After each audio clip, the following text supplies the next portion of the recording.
हाय दोस्तों, नमस्कार। केयर शिक्षा एक बार पुनः आप सभी के सामने एक नई अपडेट को लेकर के उपस्थित है। इसमें हम लोग जानने वाले हैं 7वें चरण की जो शिक्षक बहाली जो होगी उसमें किस तरह से मेधा सूची का निर्माण किया जाएगा। तो वीडियो को अंत तक जरूर देखिए ताकि समझ सकें कि किस फॉर्मूले से और किस तरह से जो है आपका मेधा सूची का निर्माण किया जाएगा, चाहे वो 1 to 5 का हो, 6 to 8 का हो, हाई स्कूल हो या +2 हो।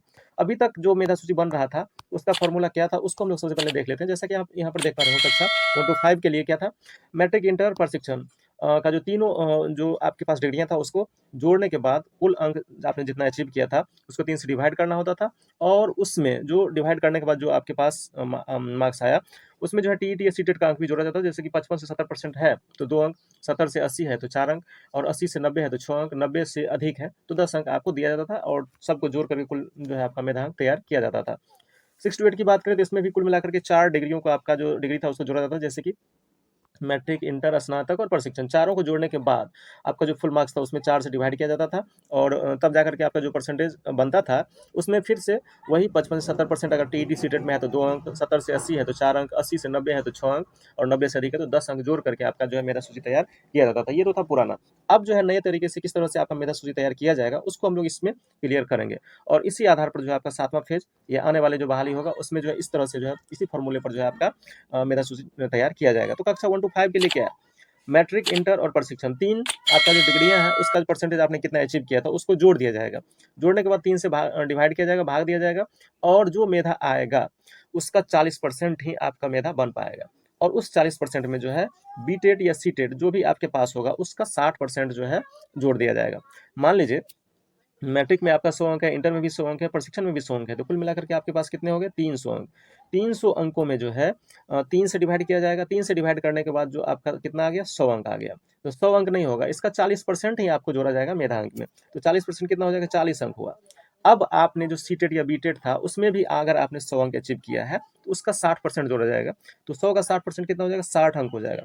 इस तरह से जो आपका फाइनल मेधा बनेगा वो कितना हो जाएगा, 40 और 60 को जोड़ करके कितना हो जाएगा, 100 अंक जो है आपका फाइनल मेधा बनेगा। इस तरह से जो है 1 to 5 का मेधा बन गया। 6 to 8 में भी इसी तरह से फॉर्मूला अपनाया गया है, लेकिन इसमें क्या किया गया है, इंटर को हटा दिया गया है और मैट्रिक को भी हटा दिया गया है। सिर्फ और सिर्फ क्या है, स्नातक और प्रशिक्षण, दो ही जो आपके पास डिग्रियां हैं उसी को इसमें रखा गया है। तो मान लीजिए स्नातक में और प्रशिक्षण में आपका 100 अंक है तो कुल मिलाकर कितना हो जाएगा, 200 अंक हो जाएगा। उसको कितना से 2 से डिवाइड करना हो, क्योंकि हमारे पास 2 ही डिग्रियां हैं तो को जोड़ा गया है। तो इस दोनों को जोड़ने के बाद अगर 2 से डिवाइड करते हैं तो कितना आता है, हमारा 100 अंक आता है। ठीक है, इस 100 जो हमारा अंक है उसमें कितना, उसका 40%, यानी कि हमारा 100 अंक का कितना हो गया, 40 हो गया। और फिर टीईटी या सीटेट जो भी हमारे पास है उसका 60 अंक, तो अगर सीटेट या बीटेट में हमारा 100 नंबर है तो उसका 60% यानी 60 नंबर हमारा। तो कुल जो हमारा मेधा बनेगा वो कितना बनेगा, 60 और 40 को जोड़ के 100 हमारा फिर से मेधा बन रहा है। इस तरह से जो है किसका किया जाएगा, 6 to 8 का भी मेधा इस तरह से तैयार किया जाएगा। अब अगर 9 10 की बात करें तो इसमें भी वही चीज़ है, स्नातक और प्रशिक्षण को जोड़ के 2 से भाग दिया जाएगा, और फिर जो है उसका 40% ही हमारा मेधा बन पाएगा, जो कि हमारा शैक्षणिक योग्यता है उसका सिर्फ 40%। आप समझ गए होंगे किस तरह से 40% निकाला जाएगा शैक्षणिक का।